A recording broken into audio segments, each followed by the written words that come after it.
Oshi nagaanii fi jaalalli waaqayyoo iddoo jirtan bakka jirtanitti isiniif haa baay'atu. Baga jala bultii ayyaana bara haaraatiin qaame ani isin ga'e har'a guyyaa sadaffaarra jirra. Baga geessaniin isiniin jedha. Warri tsoomaa jirtan jabaadha. Har'a gaafiilee tokko tokko isiniif isin ka'u yookiin immoo anis isiniif sun qaba kan hin jedhu irrattan waaqa qabadhee dhufe jechuudha. Innis gaafileen yookiin yaadni baay'eedha. Garuu ani akka gaafii ta'ala nan deebisaaf mee jedhu tokkotti isiniifan deebisaa jechuudha. Akkuma herregaa waaqayyoon haa eebbifamu waan hundumaanuu Kiristoos inni nama eebbisu yeroo isin eebbisee waa tokko irratti ameen jettu. Ulfa kana yaaddeemoo umaayyuu nama nulfaatu jettee yaaddaa rakkina hin qabu feeteeti mootoon fedhinii kan jettan jirtu. Isa kanas isiniifan hima. Dursa garuu hunduma keessatti inni harki isaa na wajjin jiru hunduma dubartoota faana akka jirus nan beeka. Nana mana haa jiraatu jedheen yaada. Cubbamtuu kamiyyuu yoo ta'e jechuudha. Yeroon da'uu sababa doktoraa waan hin ta'e isinitti mee boohee illee isinitti mee jira. Yeroon boo'u sana galata waaqayyootiif hin boohee malee miidhaa biraatiif miti hunda keessaniifuu galeera. Maaliif seetan baay'een du'anii galaniis akkasiiti. Du'anii yoo namni inni kaan ilmoo fudhatee galee baay'een immoo ilmoon duutee haadha fudhatanii galan jechuudha. Sababa doktora jenne jechuudha. Gargaaraan inni gaararraa garuu yoomiyyuu harka keessanoo isinii diriirsuu barbaade du'a keessaas hin deebisaa. Qormaata baay'ee keessaa akkan deebi'ee beektu. Ergan da'ee ka'ee na qoramee ergan da'ee ka'ee jechuudha. Kutaa operaasyoonii galee yoonillee operaasyoonii ta'uu baadhee madanzajaa muluu fudhee wanta baay'ee ta'ee dhiignillee akkana dhumee isinitti mee ture. Qormaanni baay'een madaan hodhame sunillee amma ji'aanarra ture kan namaa torban kan dafee goggoguuf yookiin immoo shiboon sun nyaatamee dhumuuti kan kootoo ji'a tokko taa'ee isiniin jedhee ni beektu.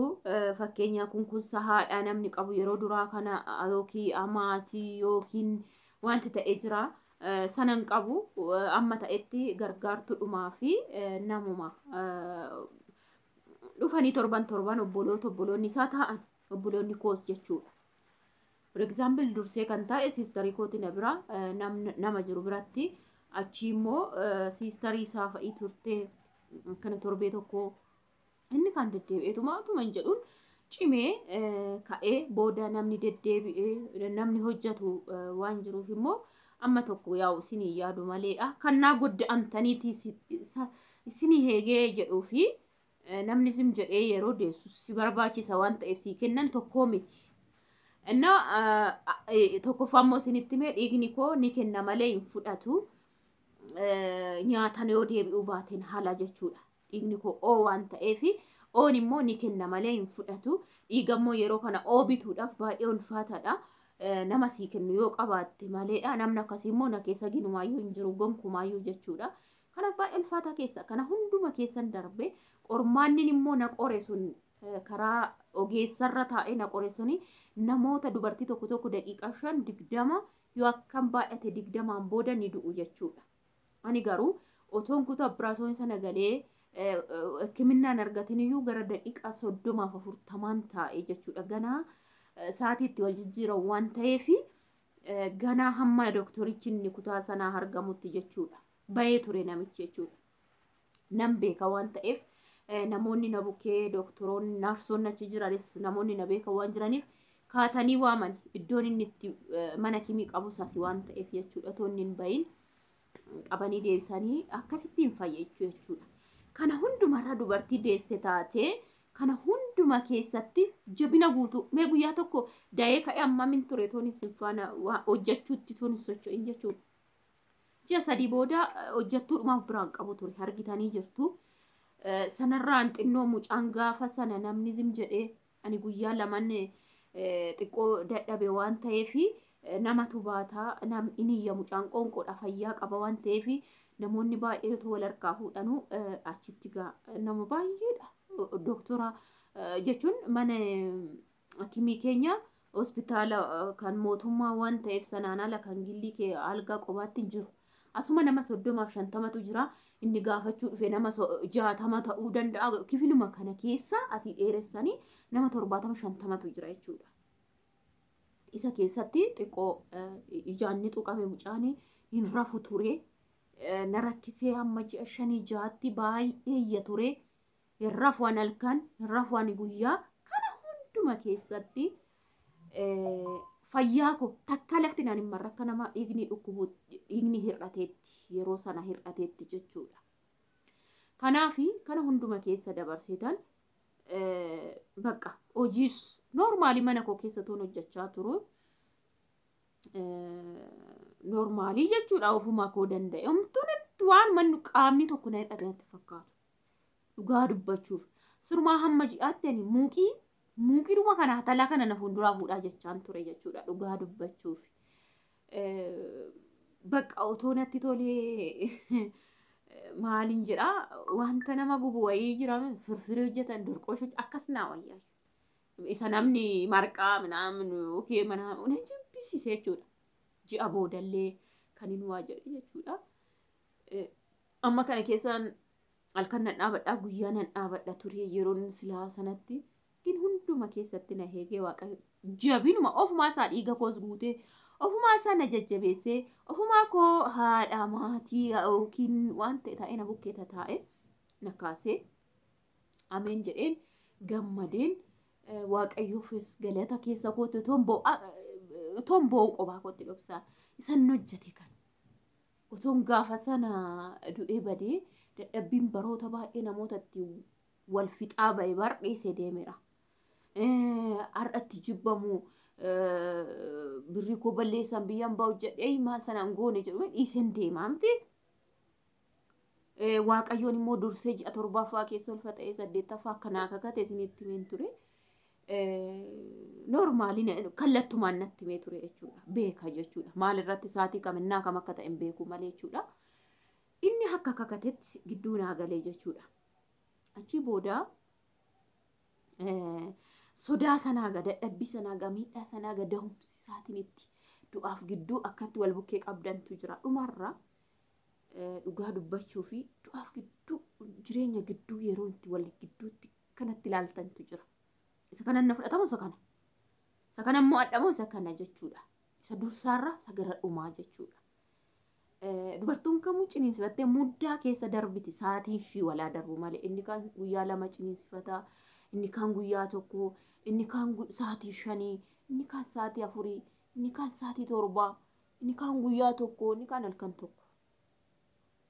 Isa akka eeyyama isaaf akka fedha isaatti wal dabarsee kana keessatti garuu sa'aatiin dhumaa sa'aatiin 2 yookiin sa'aatiin 3 cinqiin fiddee iddoo haanti isa kana du'aaf isa kana jireenya wal bukkee qabdee amma na keessa baati moo amma maaltu ta'a amma.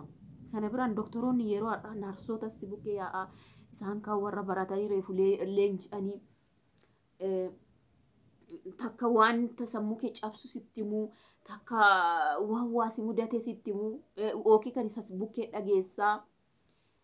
Ana amma isinitti himee nama 7 taane namni 7 nama duraan hin deenyedha. Halkan guutuu nama 4 taane minni qaabulleetii sana booda guyyaa namni 2 keessaa dahee ganama immoo kan dhufte 2 dabalamte amma dubaroota maaxixinnoo kana jechuun 3 2 tokko warri kaanillee maan jedhan akka kootti bakka ishii kaanini isuma halkan deemaa bullee maal jechaa bullee gaanaati sobdeen isaa eenyuun jenne kana bakka siqiqqeetti ani immoo qophaa'an jira mee wal bukkee qabaatoo sin ta'e ishiin tokko immoo amma dhufte garuu ati hin geenye jedhuun. Ati hin geenye gin wanti ta'e hir'ate jedhuun jechuun yookiin bishaan mataa duraan jedhee argitee jedhuun argineetti ishiin. Kana jechuun rakkina gaa hunduu kommaan jira. Ishiin kaan mucaan qaataa waan ta'e kiiloon eenyuudha bakka waan baay'ee jedhuun. Anaanoo maal jedhu sa'aatii 1 booda sa'aatii 2 booda jettu kana hunduma keessa nu dabarsee bakka kan isaanii dhaggeeffadha. Waan immoo inni gubbaa kanaa eebbifamu amma sa'aatiin dahutti rakkina tokko qabda jedhamee hin beekamu ani jechuudha. Isteeppisaas liivilii isaatiin deemaa maalumtu da'umsaafis muddee sa'aatii isaatti dhaqee dahe sana boodadha kan rakkinni ogeessumaan xiqqoo uumame. Innaa maal jechuu barbaadeen viidiyoon isinitti dheerata. Feeteti moo hin feene isa jedhu kana miidhansaa akkamii sitti yeroo laaltu inni dura nammaa isaa dhufu jettee simattu maal fakkaataa? Ati akka dubartii tokkootti seeni dubartii qabdu eenyu keessanuu waan na caaltanii waan naa gadi taatan hin jirtan maaliif seetan ni dadhabdi guyyaa gaafsaan dubartii laaftu ammayyuu jechuudha yoo waaqni bira jiraateen ala. Kanaaf isa viidiyoo taanuun isinii hojjedha. Ni dhageeffattu boruuf barumsa isinii ta'a. Maalumaafuu jechuudha. Kanaaf ani waaqayyoon haa eebbifamu ta'uu isaatti tokkollee wanti hin gaddin jiru qallaalii hin gammanne garuu qormaata sana dabarsitee amma yeroo fakkeenya namni waggaa 5 dura iddoo tokko citaa hodhate wanta buruqe wayillee haa ta'uutii yookiin wanta murame haa ta'u madaan waggaa kanaaf waggaa 5 kanaa tokko fakkeenya torbee darbe namni madaa tokko biraasoonii isaa walitti hodhee fi ji'a lamaan darbe walitti hodhe tokko inni kun dafee cituu dafee bishaanti hiikkachuu naamni jira. Baqa waan akkasii ofirratti argitu qaamni keessan akkasii galee baay'ee dadhabdanii ciqamtanii daa'ima dhaltanii dhiyoo dhagaa kuni ammas yeroo deebi'e maaliin ta'a waaqayyoon gaditti isa jedhu gaafinni jira bargeexa. Maaliif otoo waggaa 2-3 turtanii uumamni amma tokko deebi'ee ijaaramee jettu jechuudha. Hundaafuu maal akka ta'e ergasii dooktoraanis akkamitti mari'adhee maal akka yaada maalii nuu kennan isinittan hima. Egaa baay'eesaa ditteel keessa bu'ee isinittan hima jechuudha. Garuu baay'ee tokkoon gammade maali akkan gammade immoo isinittan hima. Miidhamuma kana keessa yookiin immoo dadhabbiidhuma kana keessa dubartiin da'uu jechuun dadhabbiidha waan biraa maan qabu. Garuu ni gammadida ilmuun yeroo argite garuu isuma keessa maaltu si gammachiise reesilaa qabaa jedhame isiniifan deebisee dubbadha jechuudha. Maaliif waan baay'ee qaba jechuudha. Kanaaf viidiyoo kana laayik sheer gochuudhaan na hordofaa boruusiin fayyada.